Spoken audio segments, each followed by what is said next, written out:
and public trust in the national institutions will take place. We have a social reconciliation agenda to reconcile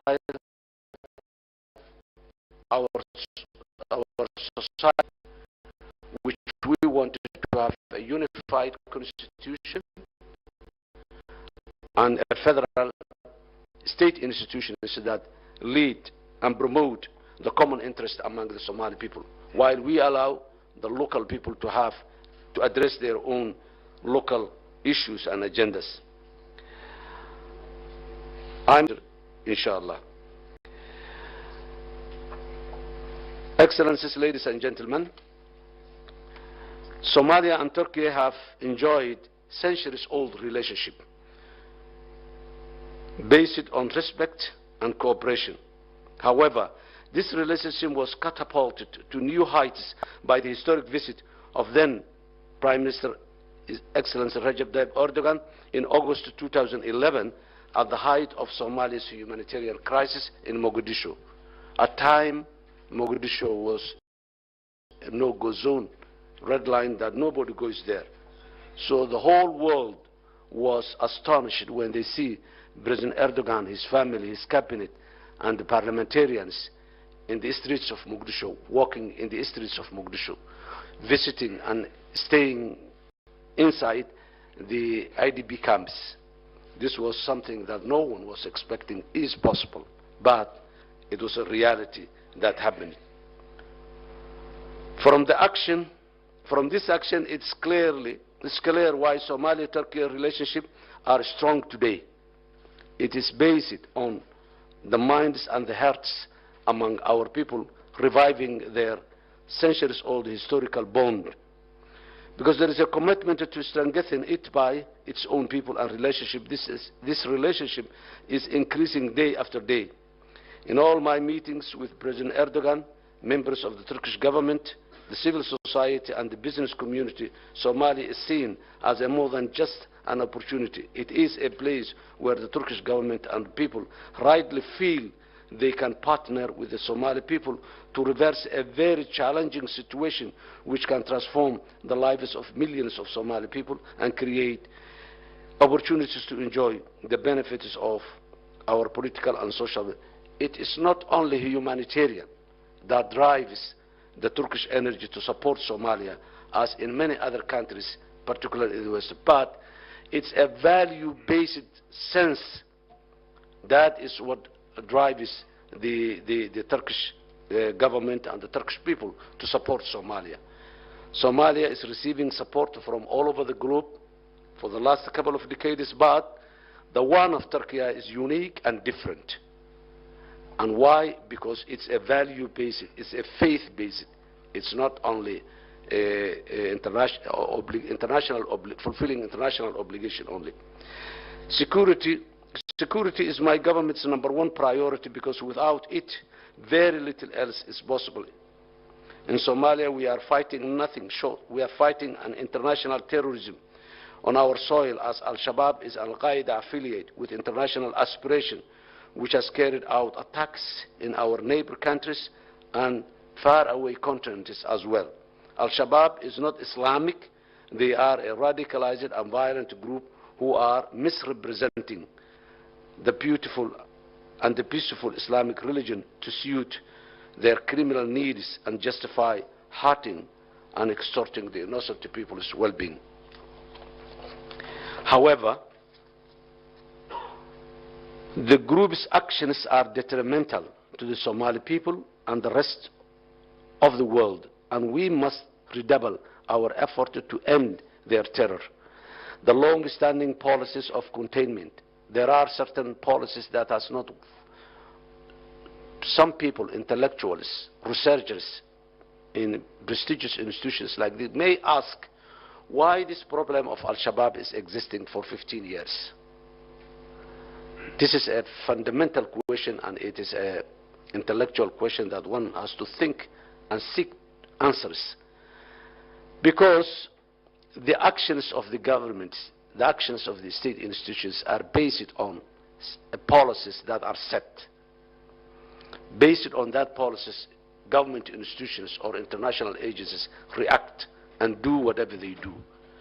So we have a number of policies in the past, some of which were good but not enough.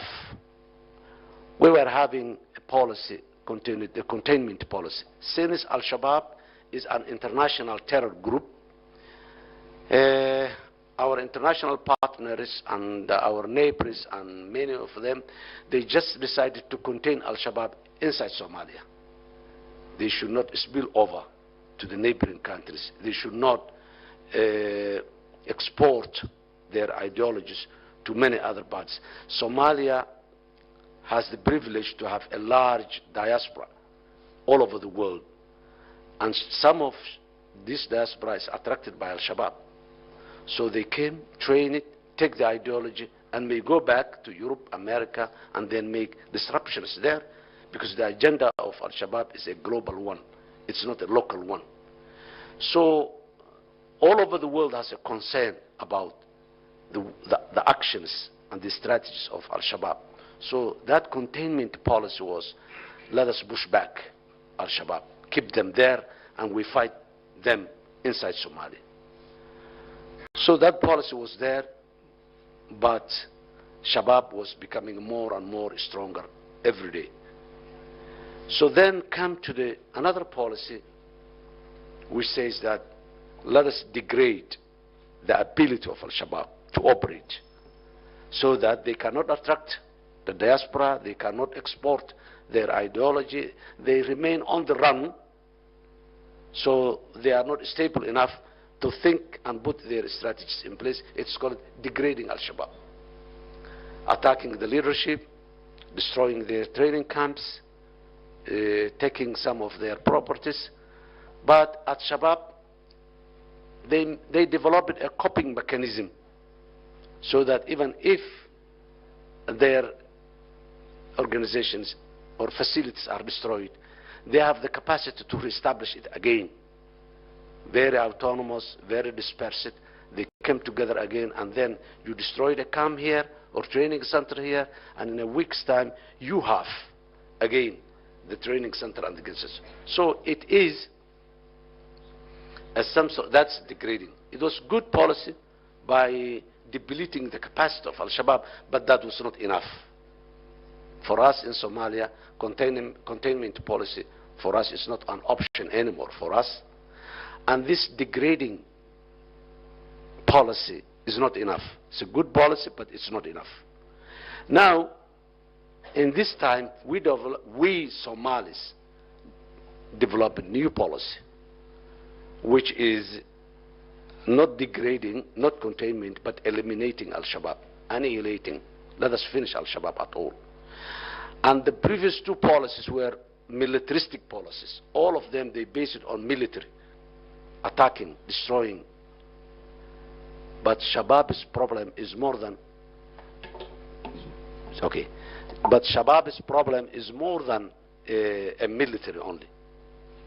So now, the new policy dictates three fronts to address the challenge of Al-Shabaab. Militarily, to continue, is already there, but new frontier is opened, which is ideological war. We need to take back the narrative of Islam at all from Shabaab, because they are not the right people to take that narrative. It belongs to us. It belongs to the Somali people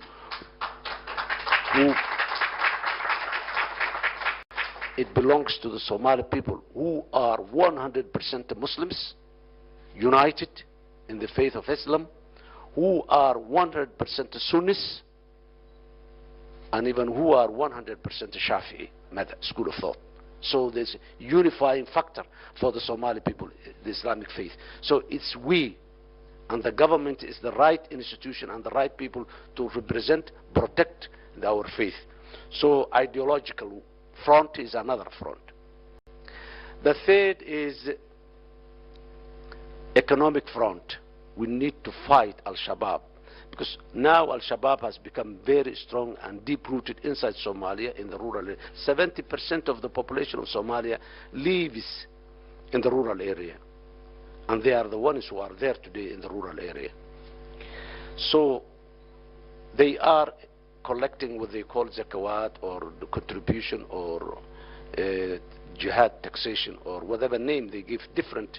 They collect money, livestock, food, whatever, grains, whatever the people have in the rural area. And now they are in the metropolitan places also collecting revenue from the business, from markets, from everywhere. So we need to close those taps that are giving them the reinforcement, financial force. So these three fronts are the new fronts and approaches that we are going to address the challenge of Shabab. There are strong arguments among the international partners and some of even the Somali intellectuals who says that historically this type of war never ends militarily. Maybe true. We've no problem, but we are not right now in a position to negotiate with Al-Shabaab. We will, at the right time, we will negotiate with them, and we will finish peacefully. And even now we open a door for those who wanted to denounce the violence, the extremist ideologies, and join the mainstream life of Somali, if they want, even to open their political parties or whatever they want, but not with the distorted ideology, not with the extremism ideology, not with using the violence as a means to reach the end. These are some of the new approaches that we are going. Now, where Turkey fits with this is the next point that I would like to emphasize. Turkey is capacitating Somalia. Not only the largest embassy in the African continent Turkey has in Somalia, but there are also other facilities that support Somalia economically, that support Somalia to develop a security capability, our security, the seed of our army. We are establishing a regular professional army in a very democratic context. And the seed of that army, one is Turkey is building part of that new generation of our army. Trained inside Somalia. There is a Turkson training center there that trains our elite security forces. They are also brought here, given special training here as well. Not only that, here in Turkey universities are, I'm seeing number of young Somalis who are sitting, which home I believe they studied or they are studying right now in Somalia. In 2011, when President Erdogan came there, universities in Somalia was very, very limited in number, and even secondary schools were limited, and secondary school and intermediate school students were taken from Somalia, brought here in Turkey, and they finished their secondary education here, and they started university here, and some of those boys and girls today, they are PhD holders. They got their PhD here. So not only the military and the security sector, but the other civil service people also are trained here in Somalia. So Turkey is capacitating the new Somalia in terms of security, in terms of economy, and in terms of intelligence as well. So this is where Turkey fits. Turkey supports financially Somalia, provided budget support to the government of Somalia, which reduces the burden that we have in our fragile economy and fragile institutions for the revenue collection. Turkey is also capacitating our diplomatic efforts and training our diplomats throughout the world. Turkey is capacitating Somalia technologically, providing technology equipment and technology facilities and technology training for our young civil servants inside Somalia as well. Together we have partnering in the economic sector, in our business people, our private people, companies are working together. We have a number of Somali companies here in Turkey, and we have a number of Turkish companies there in Somalia Our airport, the biggest international airport we had, is run by a Turkish private company that has an agreement or contract with the Somali government. That company has increased our revenue and modernized our airport system and facility. Similar is the biggest seaport we had in Mogadishu, run by a Turkish company, who also similarly increased our revenue and increased the facility.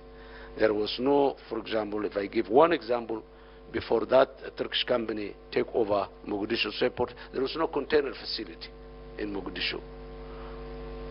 Now we have a huge number of container terminals that are operating there with a very modern equipment in our.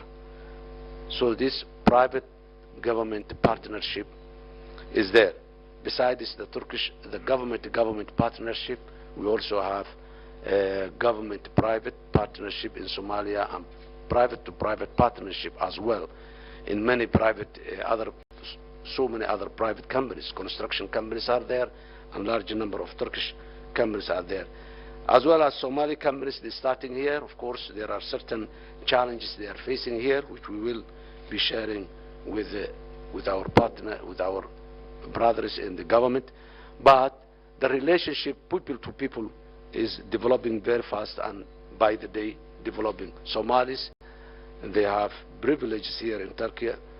Although last night I met the Somali community here demanding more and more, which they deserve actually because of their situation and who we are.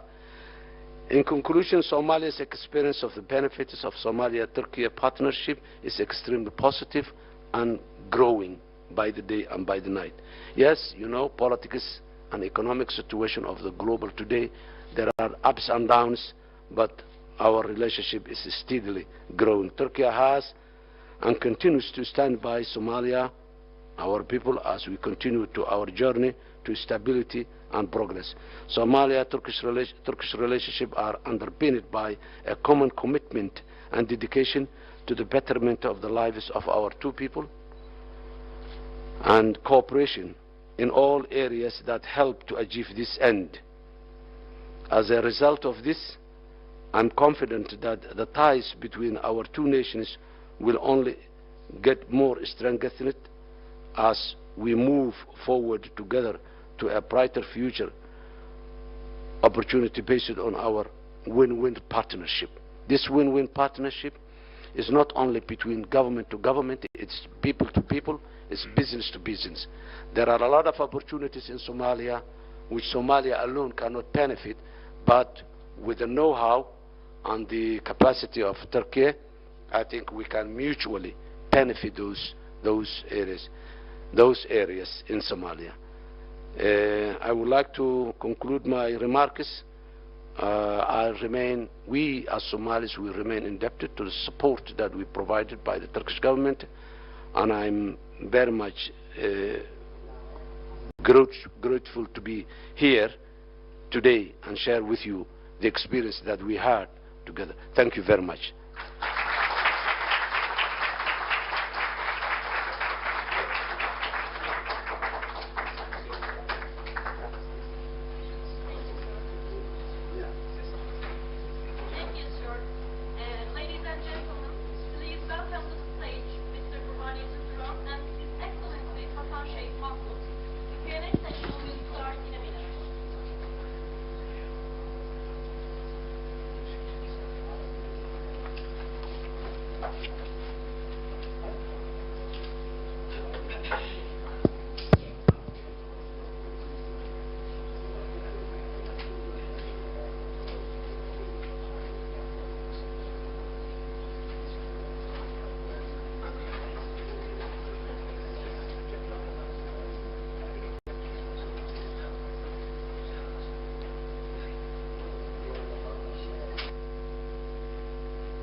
Mr. President, thank you very much for your speech. In your speech, you emphasized your great effort to fight against terrorism, including Shabab. And I know that Turkey is providing support to your security, your country's security. How effective is Turkey's support in ensuring security and stability in Somalia? Thank you very much. And as I said earlier, Turkey is supporting Somalia in the security sector. It's one of the areas that we're receiving support from Turkey. And that support is in terms of developing human capability, training our forces, and equipping them with a modern equipment, as well as sharing information and experience with the terrorists. Turkey has a very good experience on the war against terror because you eliminated them once they tried in this great country. So you share your Turkey has shared with its experience. Once in a while we receive experts from Turkey who train and talk and share their experience with our people who are engaged in the war against the terrorism. Turkey provides modern equipment and as well, as I said earlier, trains our elite forces there inside Somalia and here in Turkey. They brought here, which some of them I'm going to visit even today in their training areas. So in all areas, technically, experience-wise, information sharing, capacity building in terms of human capacity, all these areas Turkey is supporting Somalia, of course, with other international partners as well. Mr. President, your government represents actually a stable area for Somalia, and you're trying to have more democratic and institutionalized state in your country. What steps are planned to take in the first stage to increase the state capacity in Somalia? How important is it for Somalia to benefit from strategic partnership while making these all efforts? Somalia is a unique case. We have multiple challenges in place. We fight a global war, but in our territory. So by doing that, we also parallelly we're building state institutions, addressing the complex challenges of fragility in a very fragile situation.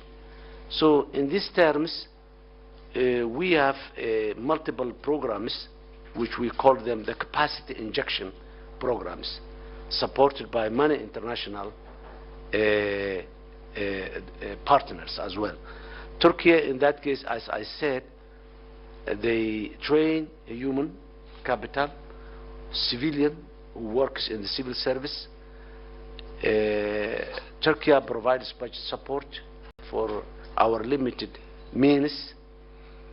So in all these areas together, in that line, as I said, our motto, which was Somalia in peace and itself and in peace with the rest of the world, that means we have built structures within the state institutions at the center, the federal government, and at the peripheries, the federal member states as well, which leads to the reconciliation of the society, so that our people can come back together and own together the state that we are building.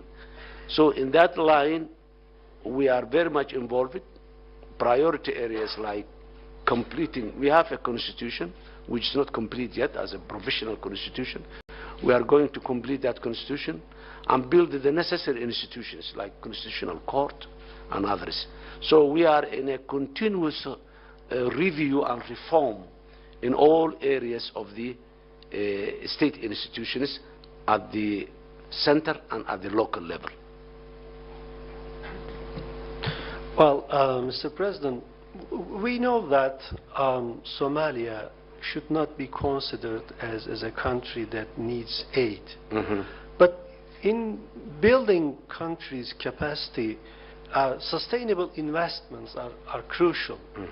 So, you know, investments should come to Somalia rather than aid. And this is the main argument. In this context, what are the priority investments in Somalia?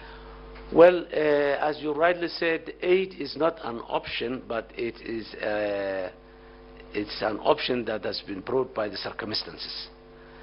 Somalia is a rich country in terms of resources. We have ample arable land, which is good for the agriculture. We have the longest coastline, which is full of resources, whether that resources is fish or minerals or carbohydrates. Oil and gas are recently explored in Somalia, not still utilized. We have livestock, a very large number of livestock. But the situation is not an enabling situation. What we are more focused right now is making the environment a very conducive and enabling environment. That is what compels our people to receive aid and grants and all this. But that will be short term. We will move forward, and we will going to reach a time when we will be the donors who provide donation to many other countries. Somalia is a rich country, but circumstances make it poor, and that's temporary. So investment areas that are easily benefited from Somalia is agriculture, while the world today is facing very serious food security challenges. The maritime resources, like fishing industry, like the oil and gas industry, which is now proven reserves there in Somalia. The livestock, we have the largest stock, yes. Droughts and all this have impacted our livestock, but still we have a livestock, very, very ample livestock that can be benefited. And we have other minerals as well. So in terms of resources, Somalia is a rich country, but this is the situation that we are going to move forward. So opportunities are all those three areas that we are traditionally good: livestock, agriculture, farming, and marine fishing. These are the areas. Now we have fourth sector, which is oil and gas as well. I know that Turkish business sector is a very vibrant one, and I believe that your emphasis on the areas that Somalia needs some investment will attract to their interests. For Turkish people, Somalia is an exceptional country. We have a very big place in our hearts for Somalian people. That's true. And at the same time, I stated that this is not just a brotherhood, but at the same time, it's a common interest between Turkey and Somalia. And we know that our relations are constantly moving upward. We are, you know, broadening our partnership. But still, of course, there are some other areas that need improvement in Turkey and Somalia relations. What are they, Mr. President? Well, we have a common, in many areas, we have a common understanding and common agenda in the global issues, whether it's in the United Nations or the African Union or in many other places, Somalia and Turkey. In the challenging world of today, diplomatically, we have in many areas we have common agenda, and we address commonly. And the other area that, you know, we basing our discussion or our partnership, the situation that exists today and the mid-term and the long-term that may come. The current situation of Somalia is liberating Somalia from the terror groups, which we, as I said, we are partnering, and in the short term is tapping the untapped resources of Somalia with the Turkish capacity, with the Turkish technology, Turkish capacity to support Somalia to benefit from those resources. That also there is a lot of area that we agree. And in the meantime, not only benefiting, but also building the capacity of Somalia to handle its own affairs in the long term or the future areas. So we have specific areas that we partner, and we have areas that we partner with other international partners as well. The most important thing is now, maybe, as I said, our priority is security, state building, but the future is, as I said, Africa is the future, the continent with the highest per capita youth people, the resources, everything. So it's the continent of 21st century, and Somalia is one of the gateways that Africa, and Turkey is the one of those countries who have the historic link and the traditions with African people in many parts, and Somalia can be a gateway to that, with the Turkish capacity, of course, and support. So we have a short-term and long-term agenda for both Somalia and the continent of Africa. Mr. President, I know that you have a very important meeting with our President Recep Tayyip Erdogan tomorrow, and I believe that you will have a very productive talk with him in those issues.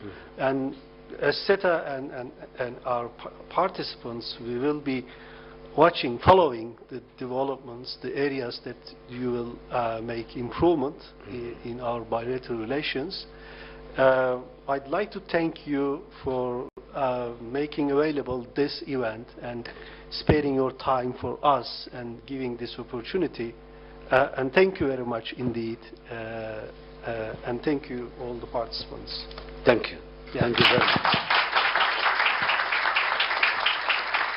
Our panel has ended. Thank you for your attention.